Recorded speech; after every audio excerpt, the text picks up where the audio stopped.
guys, welcome back to Boys and Ghouls Film Review. I am your host, Sarah Stephenson, and this is my co-host, Mike Stephenson. Good evening.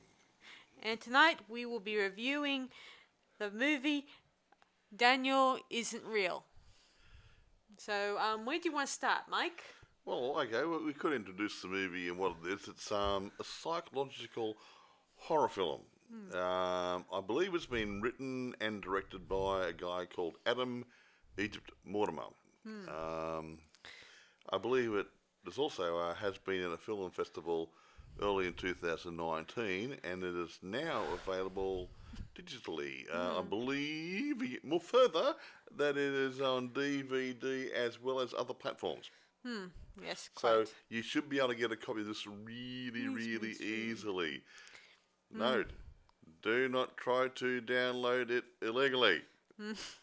This is a nice independent film, and they need all the money they can get. So don't break the law, do the right thing. Quite right, Mike. Quite right.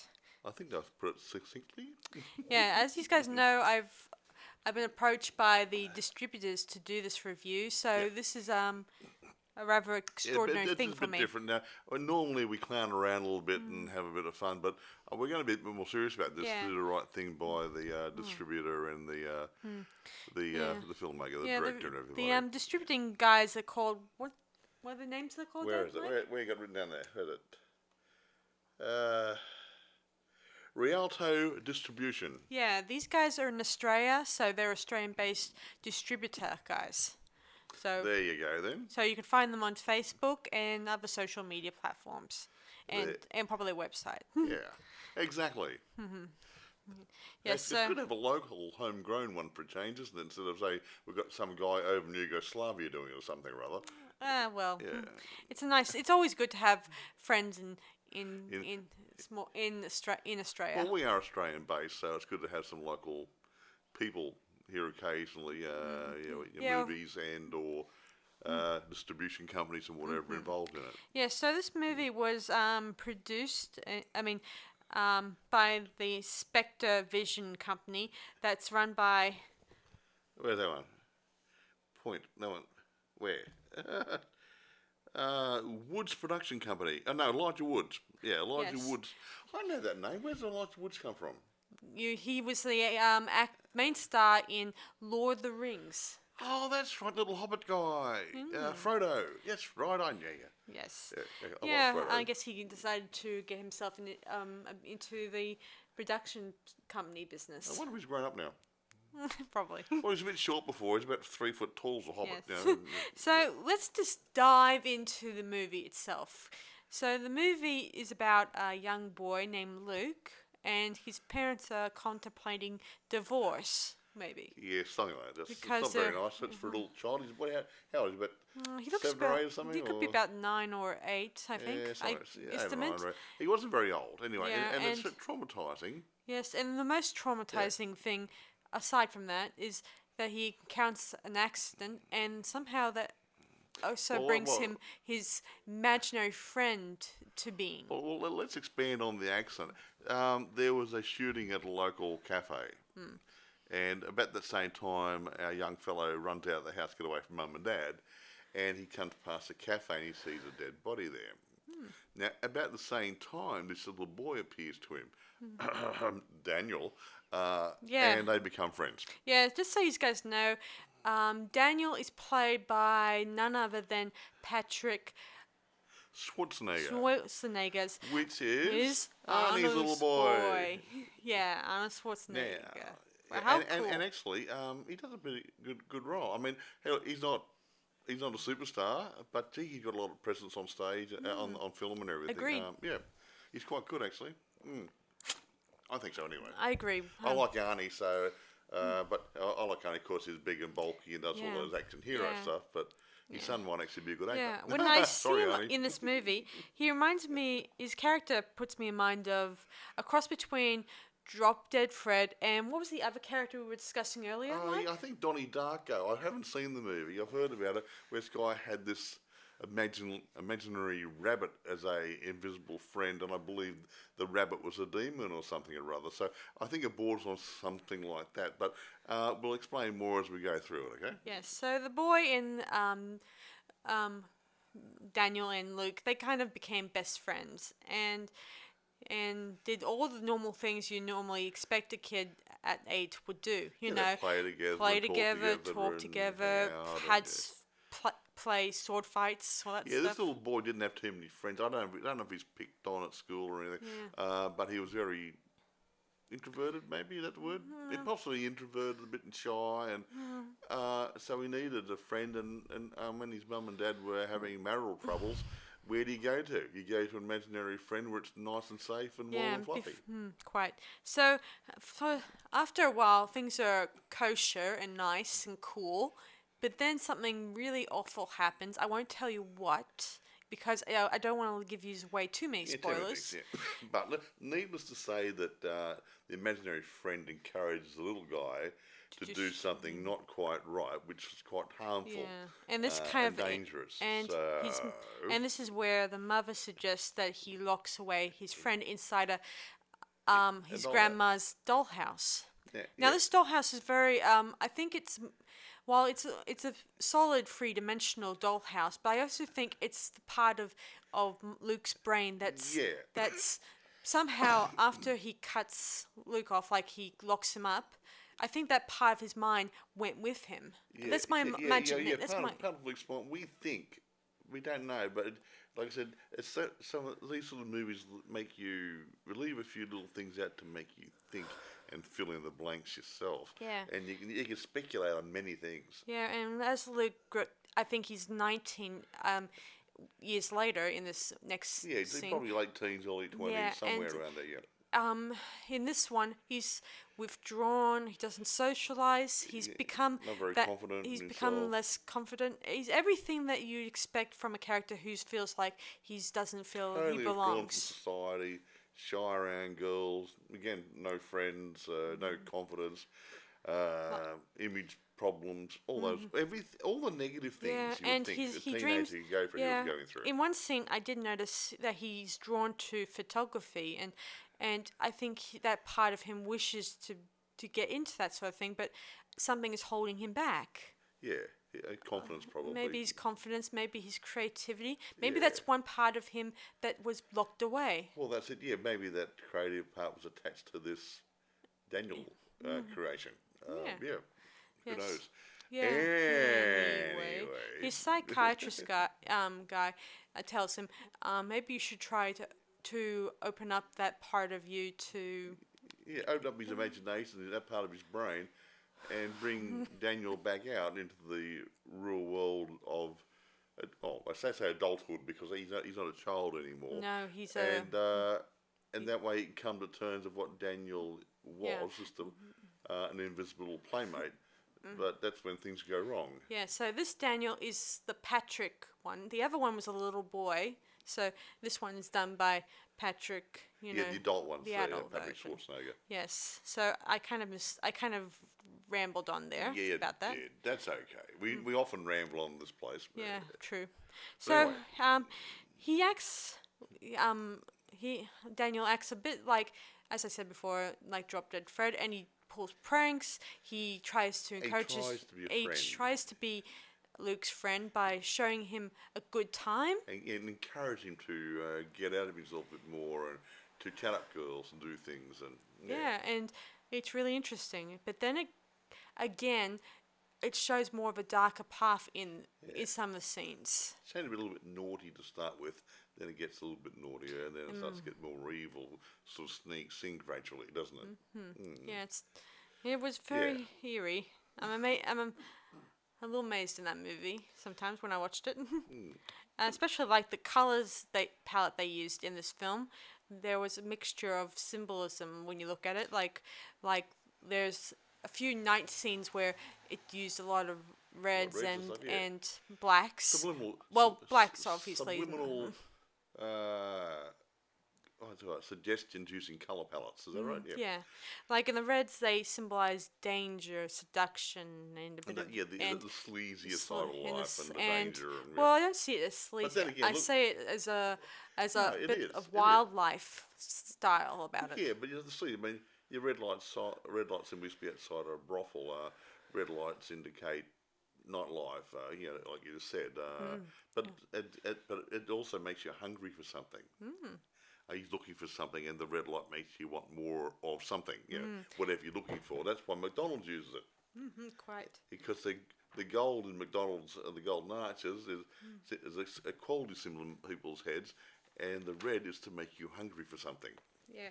So using the colour red in a movie, you'll do the same thing. The yellow in this one, obviously, there's a few yellow scenes where it depicts sadness, affective moods like anxiety, depression, and anger. And there was those moments when Luke wanted to try to stop all the bad stuff that Daniel's doing and try to shut him off, but somehow it doesn't go away as easily as he's putting him back, take him out. He refused to go back in the dollhouse. Look, it's like a genie coming out of a bottle. Once you let the genie out, or Pandora's box, all the evils come out. You can't just put them back in. Yeah, it makes me think of another movie. Well, not movie actually. More like a Twilight Zone episode about a man who spends his night in a monk's castle, and they tell him, "Do not listen to this man inside this door door who's a prisoner." Oh, was he? It was the demon or something, wasn't he? Yeah, the devil. The devil, yeah. They had the devil locked up in this room. Yeah, and somehow he eventually lets him loose, and somehow he goes out and creates havoc and creates probably either World War II or whatever. Yeah, I don't know. Was it called The Howling or something? Yeah, The Howling. Yeah, good. If you get some old Twilight Zone shows, they have a lot of them written by really good writers, but this is a short story, I think. Yeah. So anyway, in this movie, it was hard to get the genie back into the bottle, obviously, and the genie wants to continue playing. And so is Daniel.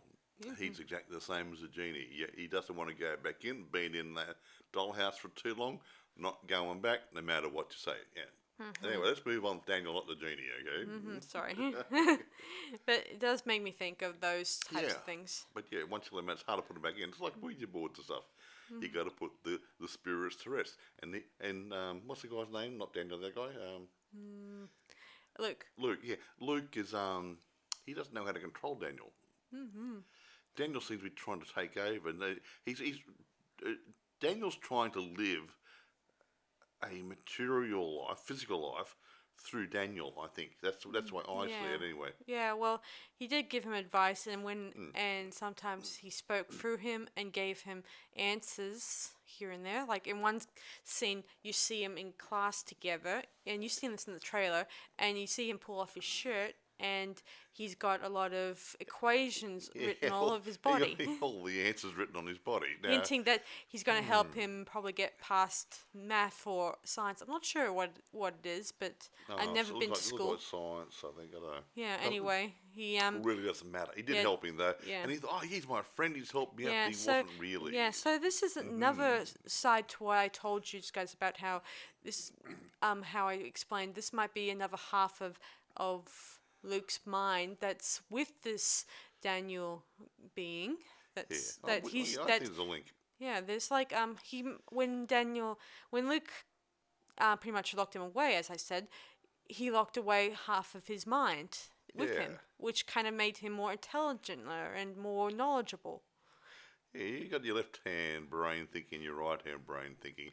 That might come to play in the story. I don't know, but it sounds good, doesn't it? The good part, which is a more conservative and smart bit, and then you got the other bit, which is the wild side. Well, the wild side is obviously Daniel. Yeah. If somehow this played out that years later, if Daniel's an adult, I can imagine what would happen if it was if he let the genie out of the bottle as an adult. He would probably be depressed, old man, and he somehow lets the genie out, and this genie creates more dangerous adventures for him if he was an adult. Ew. But I'm digressing again. We do that sometimes. I mean, Yeah, I we like- imagine yeah. so many ideas of where the direction could go in this movie. But other than that, this movie has been incredibly interesting. Yeah. I certainly like the special effects here and Yeah, there. that's a good morphing effect. So the moment we tried to go inside, we got close up the face from merging together, morphing together, and trying to. He didn't go inside him, but he got in. He was trying to use his brain or get into his brain somehow. I agree. And then the other one who tried to, he got inside him. That was but interesting. But yeah, the special effects were incredible. I found. Look, I mean, some people use special effects well. Some don't use them well. Some use them too much. Some don't use them enough. I think it's a good balance in this movie. What do you think? They didn't rely on special effects to carry the story, Yeah. but when they used it, it was nice and subtle, Yeah. and it was when it was needed. Yeah, I've talked to you Yeah. guys earlier about how I like it when it's practical effects, like making masks and relying on other people to make these special effects, not just CGI all the time. I mean, CGI is fine and everything, but In if its you place. if you don't use other stuff, then you're well, those people will be out of the job. I don't want to see people out of the that's part job of it too, either. but you look at it, if you look at something like, well, we've been doing aliens and stuff recently, they actually used rubber suits, they used animatronics, they used CGI, they used a balance of everything, puppetry, everything to make it come to life. They didn't say, oh, we're going to do a CGI alien. No, they did multiple levels of different things to do to make the movie come to life. And I enjoyed all the alien movies because the way they actually handle special effects. And this movie, not in the same sort of thing special effects wise, but they've used their special effects to the best possible advantage, I think. Yes, agreed. So, as the story progresses, apart from Daniel, Luke also makes friends with a nice girl named Cassie. I think her name is. The artist girl. Yes. Yeah. I And think she it's was Cassie, yeah. played by. Let me see here. She was played by Sasha Lane. Yeah, she was an interesting character. She was Yeah, a beautiful a young little lady. bit bohemian type, artist type, but she was Yeah. a very nice girl. Yeah. Yeah, it kind of brought out Luke's artistic qualities as Yeah. well as Daniel's. Yeah, he dusted off Educating his him old on. camera, and started taking happy snaps again, and had a few Kodak moments. Well, it's that always was good. not product placement, folks. Yeah. Well, anyway, I did think it was rather amusing, especially how they got close. Yeah, and actually they were warming to each other. She was accepting him sort of how he was, but with a little bit of Daniel prodding, saying, say these couple of words to her. And so he was making friends with somebody. And he hadn't had friends before, I don't think. He was actually very shy. He wouldn't go out to clubs or anything.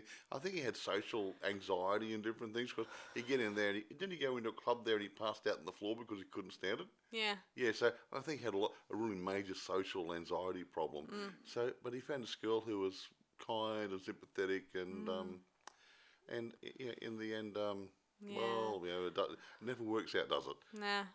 Yeah.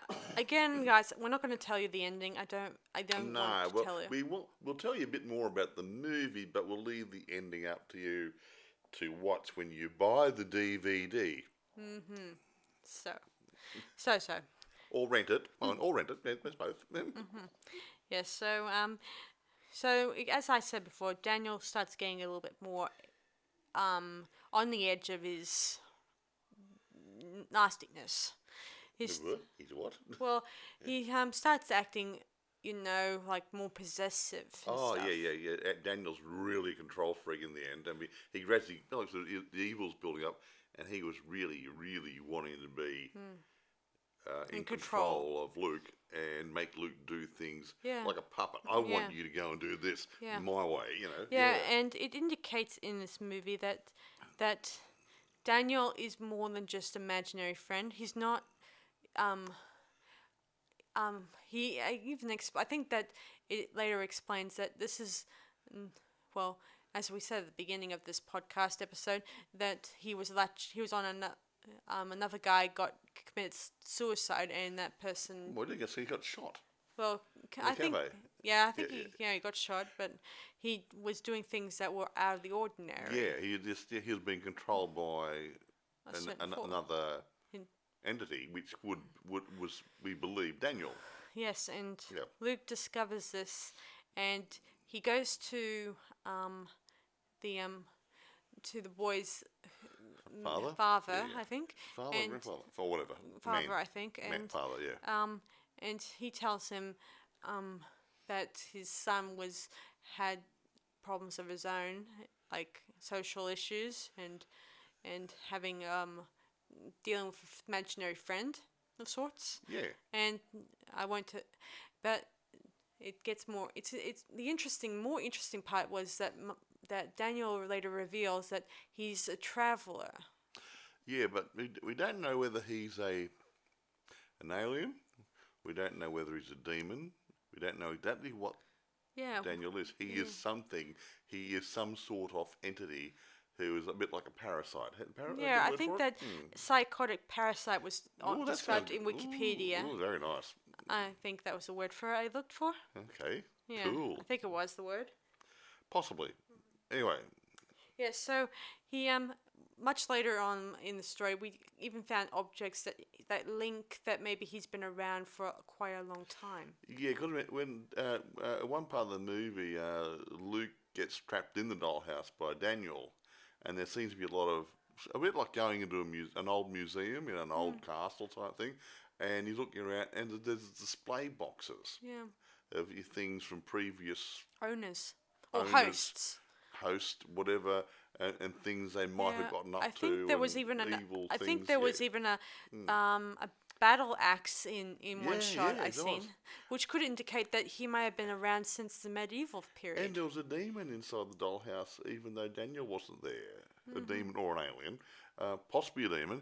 I did actually mention the abyss outside that wall, so one tends to think it's a demon, not an alien. That's an interesting concept. The abyss. So that could actually be. Who knows? Yeah, that's one part that wasn't properly explained. No, which makes you. It was left for the person to get food for thought out of. I think it gave a lot Speculate. a lot of food, a lot to thought. I mean, no there's no pitfalls or no little well, things that unexplained things that I can't work out. Yeah, I mean, I can't really.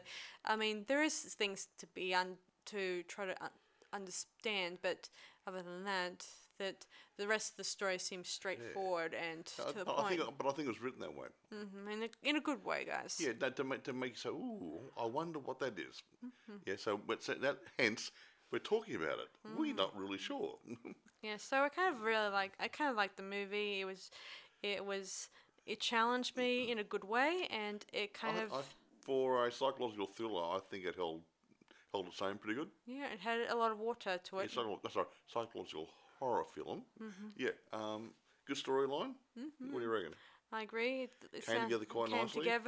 It made me think of another psychotic movie. I mean, about a girl who somehow was also depressed and had and dealing with lack of friends, lack of anyone understanding her, and a low self. That one, the father was a plastic surgeon. Yeah, that's one. Yeah. And in that one, she developed a imaginary friend of her own, I think, and while it was later on confirmed in the movie that it was more of a split personality established. We think that movie was schizophrenic, but. Yeah. I can't remember. I haven't seen it for a while. Yeah, so I think it was a split personality and all that in my mind. I thought at first it would be like this movie, I thought it would be a demon or an alien or sorts, but it kind of went in a different direction. Yeah, we did think it was her. Just she had the quiet, sedate part where she's been controlled all life. The other part was the wild side of saying, I'm sick of this. Yeah, in her case, she wasn't possessed. She was just breaking out. Yeah, she's tired of it. Yeah. Another thing I should bring up, not regarding this movie, just so you guys know, not being rude or anything. And the producers of Daniel isn't real. Also made Color Out of Space, a film based off H.P. Lovecraft's yeah. novel or sorts. Yeah, so Yeah. that's probably another good movie to keep an eye out for. Yeah. I don't know that one, so we may need to have a look at that one and review that later. Hopefully soon. Yes. I think it came out just last year. I think, too. I'm not sure. Did it? I could be wrong. Okay, we'll have a look at that maybe, and we'll add it to our list of movies to review. It's a long list, guys. Believe So me. where are we up to? Are we going to give a bit more, or are we going to leave them with it a bit hanging? How do you want to handle this now? Because we don't want to say too much. Well, we'll roll on a little bit and say during the rest of the movie, Daniel's getting stronger and stronger. Yeah, and we said Luke was locked up in the dollhouse thing. Well, Luke gets out towards the end of it, and they do have a fight. So whether a bit like Luke Skywalker facing his dark side, and they were fighting and stuff, and yeah. I mean, I was thinking that and just after the movie that throughout the movie, even though you try to force, as we said about the dollhouse, we keep going back to that, but it seems that when Daniel came out of the dollhouse, he became more stronger the more Luke used him. Like, if you were, like we said about genies, he was probably using more and more of Daniel's time with him to make him stronger and relying on him like he was always be there for him for everything. yeah. And somehow Daniel probably used all that time they spent together to make himself more stronger and trying to make Daniel weaker. yes, somehow In some yeah. ways. Like I read somewhere in an article about vampires who's soul suck. I mean, energy sucking vampires. Yeah. And that. They don't exist. I'm not sure if they exist or not, but there are some people. I've met people like that. Honestly, there are really. There are people like that probably out there, and when they enter a room, they could probably suck the energy out of, say, individuals or just the whole group. The whole room just goes cold, weird, strange. Yeah, meaning everyone else is not feeling the life of the party, but the one person that's life of the party is the one sucking the energy out of the room. Yeah. Or stuff like that, and it's the same with if you had kids, the kids would no doubt suck the energy out. You are really digressing now, aren't you? Yeah. Let's get back onto the movie and wind her up. So that's how I feel, like that Daniel was the life of the party, and he was draining dear Luke's of energy. Yeah, possibly. Even though Luke didn't have very much energy to begin with. But what he had was being shared. Yeah. That could be one reason when Daniel was in the dollhouse. If he was part of him, he was keeping him alive with part of his energy. That's why he was so run down and listless as well. Maybe, don't know. Interesting. Yeah, it's an interesting thought. I know there's a lot of hints here and there. Anyway, we don't want to give the climax of the movie away, so least said now the better. Now, what we'll do, I think we do roll on to the overall. Overrated? Not so much rating it, but I'd just go into what we thought of the whole lot. I mean, the storyline was good. You think? Yeah, it works. The continuity is good. And special effects is cool. Yeah. Filming was excellent. Soundtrack. Now, sometimes you get a movie, you don't have the soundtrack. Background music, that sort of ambient noises. I think they handle it quite well. So the mix, the layering's really, really good. So it's a good watch. It's a good quality movie. And if cast. How do you feel about the cast that we've talked about? It's actually really centered around Luke and Daniel. So I think both the guys played. Their roles quite well. And how do you put it? I mean, obviously we've got the what's his name? Is it Miles? Miles Robbins. He played Luke, and he did play a downtrodden, dejected, inferior inferiority complex, the depressed, withdrawn. He played that role really convincingly, and then towards the end of the movie, he started to change, saying, "Hey, this is not me. I have to go and fight this guy." And he had a character change toward the end of it, coming stronger. So he handled the transition quite well, and it was a believable change. Not like, "Oh, I'm a wimpy kid and I'm going to be really brave now." No, he actually changed his personality for the role. So that was good. That was good. I kind of liked the fact it wasn't going to end the way I thought it would have at the beginning. I thought it was kind of cool that he didn't just sulk away in the dollhouse. He decides to fight back. He did. He broke out. Where Daniel didn't. Hey, that's interesting. Daniel never broke out of the dollhouse. Yeah. But Luke broke out. Maybe. Interesting. That is interesting. Maybe he was a stronger person than Daniel.